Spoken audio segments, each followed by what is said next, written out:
I was born with a strange gift. The ability to see what no human being has ever seen before.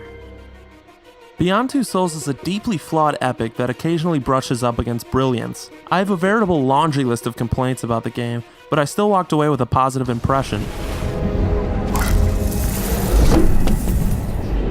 It suffers greatly from an extreme lack of narrative focus, and drops the ball when it comes to gameplay of any sort, yet it manages to stand out from the pack simply by being so drastically different from the run-of-the-mill video game experience.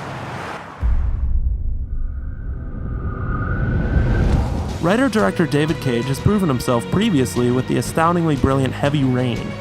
With Beyond, he refined what has made his characters so engaging, but spread them paper-thin across a jumbled mess of new ideas. I'll be fine. Jodie, played by the captivating Ellen Page, is a young girl tethered to an invisible supernatural being named Aiden.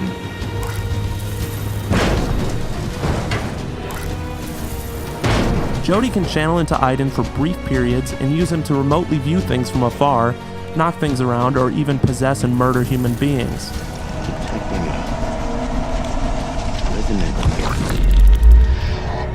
Just take a deep breath. There's no reason to panic. Nathan Dawkins, played by Willem Dafoe, is the head of the Department of Paranormal Activity. He takes great interest in Jodie at a young age and studies her closely over the next 20 years or so. Everything's gonna be fine. This is what the player knows at the beginning of the game, and this is all they will know until the last 30 or 40 minutes. I need to remember. Put things in order right up to this moment. There is no problem or central idea to the game that will keep the player involved, and when one finally pops up, the game swiftly concludes. What have I got to lose? This problem is made even worse by the fact that the narrative is presented in a non-linear format. The game has no sense of pacing as it lurches around the timeline to different moments in Jodie's life, eliminating any hope of becoming attached to the character. There's a long, drawn-out sequence in the middle of the game that takes place in the deserts of Western America that was one of the most dreadful exercises of boredom I've experienced in a game.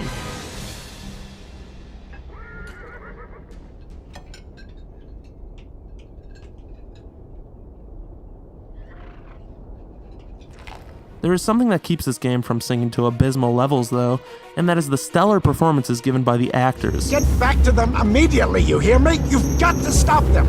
There are quiet, simple moments dotted throughout the game that are so lovingly crafted and acted out, it's impossible not to fall in. I never thought I would find myself caring so much about trying to seem cool to a bunch of teenagers to avoid becoming a social outcast in a video game. Daddy, you want one? It was high school all over again.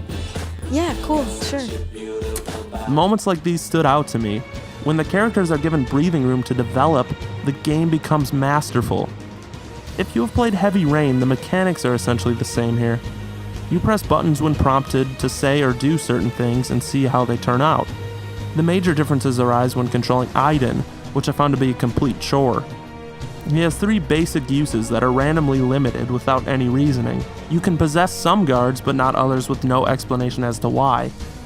Aiden has a limited range of distance he can be from Jodie, which fluctuates randomly throughout the game.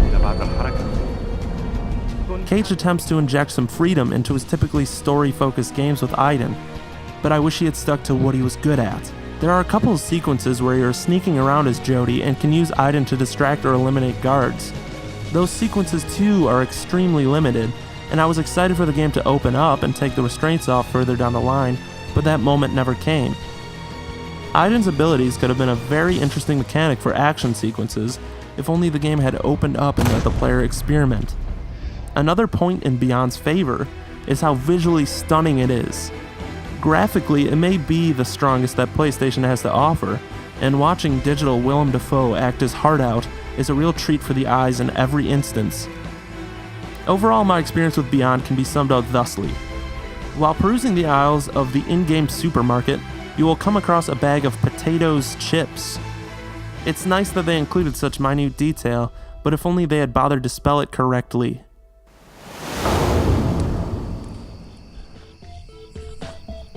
This is not what I expected.